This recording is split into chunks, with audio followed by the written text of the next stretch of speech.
guest today is Gary Short. Gary, how are you? I'm good, thanks, Dave. Yourself? I'm doing great. I'm thrilled to have you back on my show. Oh, excellent. Good to be here. Yep. What are you doing these days?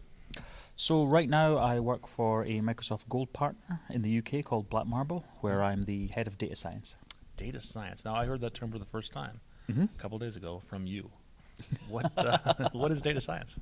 That's a really good question, actually. It's one of these terms that's very similar to DevOps. You know, up until a few years ago, people were running around doing pretty much exactly the same thing as I am, but they didn't have a name for it. Okay. They were probably called data analysts or, analysts or to a certain extent BI people. And then much like DevOps, at some point somebody grouped all these sort of skills and talents and things like that together and then hung the sort of moniker data science on it. So it covers a lot of stuff. To be honest. Such as? Such as statistics, visualization, predictive analytics, maths, data engineering, all those kind of things. Give me an example what you're doing specifically with it. So what we do specifically, I guess, is we take a kind of a good rule of thumb for us would be, for example, if you've got a collection of data, okay, and you want to report on that data. So as it were, look backwards. From our data, we're going to tell you what has happened, and we'll report what your sales were by state for this year. And that's a common thing that I do. And that's in a my common job, thing, absolutely. So that's we a call common that business intelligence. Exactly. Sometimes just reporting. Exactly. So looking backwards, we would say, well, that's BI, and people are kind of used to that BI, kind of business thing. intelligence. Exactly. But with the same data, using machine learning perhaps or predictive analytics techniques, we can actually do the opposite and we can look forwards. So we can say, we've looked at that data, and instead of looking backwards and reporting on it, we're going to use the same data and look forwards and make predictions as to what your sales are going to be next year. What would be the best time, for example, to release a particular product? Where in the year should you release that product to get the best bang for your buck? So in terms of movies, for example, we say, well, if you have a lead character who exhibits these attributes, then your movies are probably going to gross more than if you don't do that kind of thing. So all of that sort of predictive analytics and forward-looking. So it isn't necessarily time-based, like sales over time. No, not necessarily at all. Forward, it could be attribute-based, such you as could be predicting. the example you mentioned. Absolutely. So you could, there's companies out there who do data science and predictive analytics with regard to the story flow of a script and how that actually is going to affect the bottom line. And there's companies out there to whom movie companies can actually submit scripts, and they'll get an analysis of how successful that script is, as well as a set of changes that are recommended changes that will actually make the film gross more. That sounds a little depressing, actually. It is actually. It's one of the most depressing things I've heard, actually, because then you're going to see a lot of formulaic movies. Right. But you see, these guys who did an analysis would argue that, well, you see that same kind of formula anyway. If you look at the top 5 grossing movies, they would exhibit the same tendency. So you're already saying that. All we're saying is, if you do that, then you're going to be one of the top 5 grossing movies instead of one of the bottom 5 grossing movies. Right. So it's not really so depressing when you think about it that way. Fair enough. Are there tools that help you to do this? Beyond the database itself? Sure, there are various tools which can help you with that kind of thing. So if you're actually looking at a big data, what we call necessarily a big data problem, and when I say big data, I mean in terms of volume. So you're actually looking at terabytes of data instead of gigabytes of data, say. Okay. Then probably your SQL Server farm, there's somewhere along that continuum between gigabytes of data and terabytes and petabytes of data, where your SQL Server farm will be able to cope with that, no problem. Then a bit further along, the SQL Server farm will cope with it, but it will cost you vast amounts of money. And then you get towards the end where a SQL Server farm just isn't going to cope with that at all. And so there are products there like a Hadoop and things like that, which will help you manage those large amounts of data. And then on the actual analytics side of things, there are many and various tools which will help you do that, including the new Power BI stuff that's come out for Office 365 and Excel. So Excel is still a tool for Absolutely.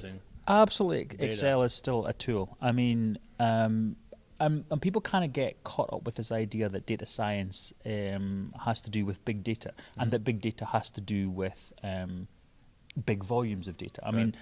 mean, volume is only one definition of big data. You know, there are others. There are variety and all of the other 5 V's that describe big data.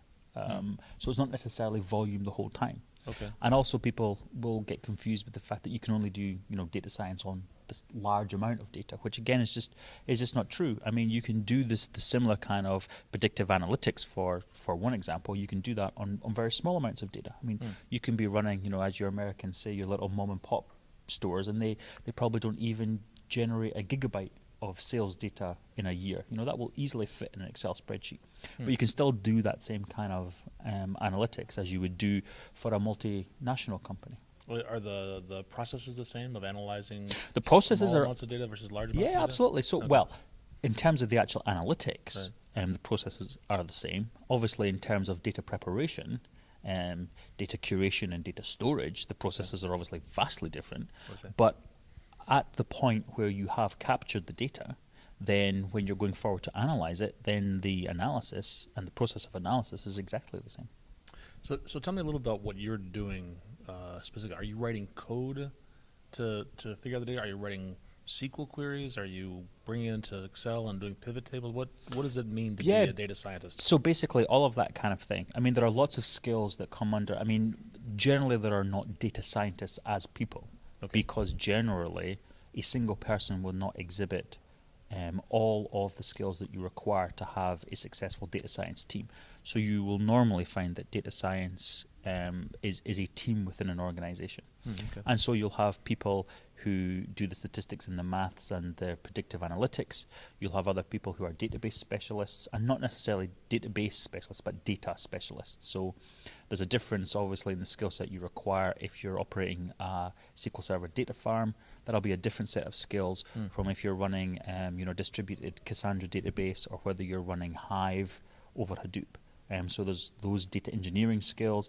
And then, and probably I would say that one of the most important skills in a data science team is visualization. You have to have good graphic designers. Okay. Because if I create an analysis and it's all maths and formulas and charts and all the rest of it, and you need to be a data scientist to consume that information, That's not very useful then to I the failed. audience at large. Yeah, exactly. So what you need then is good graphic designers who can make infographics, or who can actually do time series videos or something like that. So if you look at I've completely forgotten the new name for it, but it used to be called GeoFlow.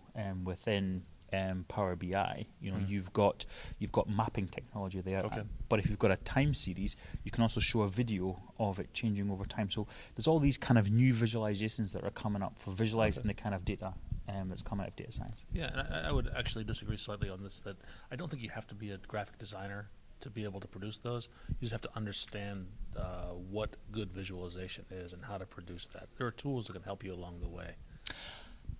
Yeah, I guess to You a don't certain have to be, extent. you don't have Yeah. to be artistic, I think, is really the point I'm making here. And I hear graphic designer, I think black turtlenecks and Right. Yeah. So you're thinking more of that kind of thing, whereas I'm thinking of people who actually come up with new visualizations. Right, That's the problem. I mean, the old, the sort of tried and tested and traditional visualizations of pie charts and bar graphs Right. Are not necessarily the best way of visualizing the analysis that we do. And so you need a graphics designer to sometimes come up with actual brand new ways of visualizing okay. your analysis, as opposed to somebody coming along and saying, well, that bar graph is red and green and that's horrible, it should be this color and this color. That's not the kind of thing we're talking about. Yeah, so I just I think there's a whole science around that, and there's people like Edward Tufte that are studying that, and Exactly, writing about it. yeah. It's, I do a talk on data visualization, and I start off with the fact that in my experience, most developers, they use these wizards and hit next, finish, and they have a pie chart. That is exactly and they stop what I there do. because my visualization, it's out of the way. I finished that That's part right, of it. that's someone else's I've got problem. other work to do. Yeah. And my whole point of my talk is stop right there. Stop a second. Just think about what are you trying to communicate? Is there a better way to communicate that? Yeah, exactly. And you're And very, very true. and that's a time series skill, is- absolutely, and that's a skill that you need within the data science team. Okay. Absolutely. Anything else we should have talked about that we didn't? I don't think so. I think that pretty much covers it. That's a lot of good information, Gary. Thanks so much. Pleasure to be here. Thanks, Dave.